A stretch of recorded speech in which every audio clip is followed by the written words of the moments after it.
I'm Kranti, founder of Thoughtflow, and we're building ContextMap, which is the decision infrastructure for consultant teams and LLMs. You'll see a few demos with frameworks like OKRs and Foundation Sprints. And I'll also show you how our MCP works. Take a look at the collaboration landscape out there. On the one hand, you have visual tools like Miro, FitJam, Lucidchart. These are really good at giving the spatial context, but they don't actually provide structure in terms of data. On the other hand, you have tools like Notion, Airtable, which are really good at structuring your information, but spatially they look flat. Whenever your team is making a decision, whether it's a product team thinking about what should we build next, or a content team thinking about what should we write next, the decision making happens in multiple layers, right? You have some strategy, then you probably do a brainstorming session on a tool like Miro. Then you convert whatever decisions you make into plans in a structured tool. And then while doing this, you use ChatGPT. And at every handoff, you're going to lose something in the translation. So I'll give you a simple example. This is how OKR looks in Miro. Okay? So the context here is coming from shapes and connectors. These are the building blocks of a whiteboarding tool. Now, let's say you have this brainstorming session, and then the next thing you would do is probably move this to a spreadsheet. Now you have everything structured in databases, rows and columns, but then you're losing the spatial context that you were able to see in a whiteboarding tool. So the compromise that we've always accepted is we'll either have spatial context or structural context. We can't have both. Now that is what we want to challenge. So let me show you how the same OKRs look in ContextMap. So here's an example. So we'll start with the structure first. So an OKRs have an objective which is mapped to multiple key results. Each key result is mapped to multiple initiatives, right? And then there are people who are responsible for the objectives and initiatives. So here I'm seeing the same information in the form of a tree. So I can see the hierarchy of how the key results are going to help us achieve the objective and how initiatives add up to the key results. Same thing, same information if I want to see in the form of an impact effort matrix. Okay? So on the y-axis I have impact and x-axis have effort. Right? So in our structure we have something called as a dimension. This is a numeric property that allows us to create 2x2 matrices. Another example, the journey maps. So in a journey map, the structure is made up of stages and journey elements. Now these journey elements can be in the form of touch points, pain points, ideas, or opportunities.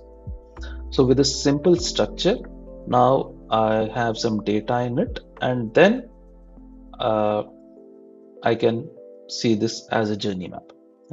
So these are the stages. Each of these is an item of a concept, and then each of these are inherited concepts. So touch point is a journey element, pain point is a journey element, and then I created a gridboard view over this. Right? So this is again like a drag and drop friendly view. So you can see how we don't have to make that compromise between spatial context and structured context. There's one final demo that I want to give. This is called Foundation Sprint. And there is also an episode that they've done with Lenny.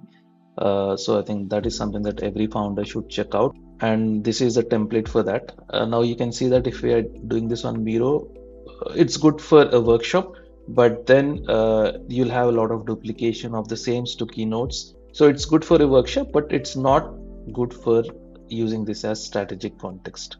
In ContextMap, this is how the structure looks like. You have a customer segment, right, which has a problem.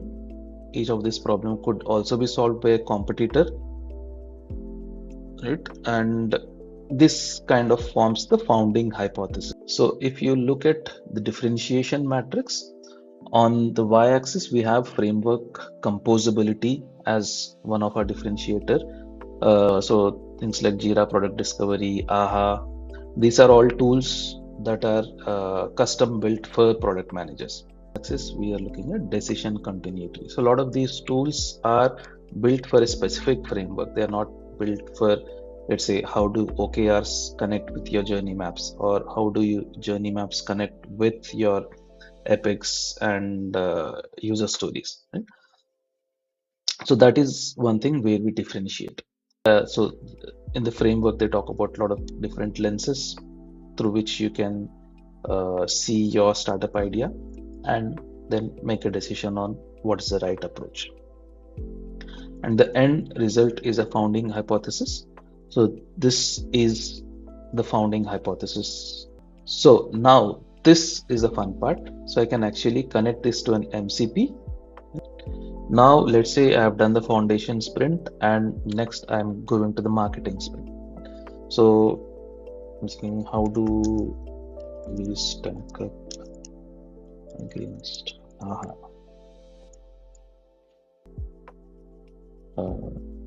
Analyzing it and giving me a response. Okay, so this is how we stack up against AHA.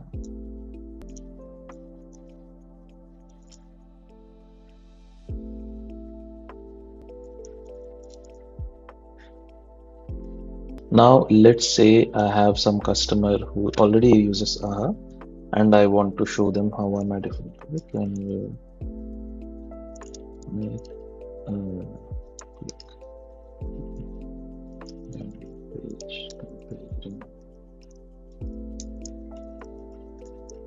ContextMap.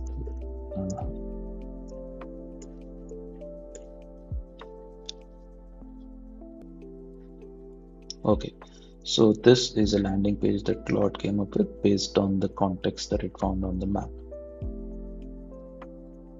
So not bad. Awesome. So I hope you liked the demo, and I'm looking forward to hearing your feedback. Thank you.